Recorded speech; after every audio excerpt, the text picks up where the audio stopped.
Black sand beaches in Hawaii are rare and stunning natural wonders, formed by volcanic activity. The black sand is made from basalt, created when hot lava flows into the ocean, cools rapidly, and shatters into tiny fragments.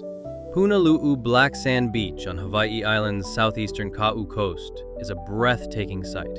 A shore stretched in jet-black basalt sand formed when molten lava meets ocean, cools instantly, and shatters into rich, glassy fragments.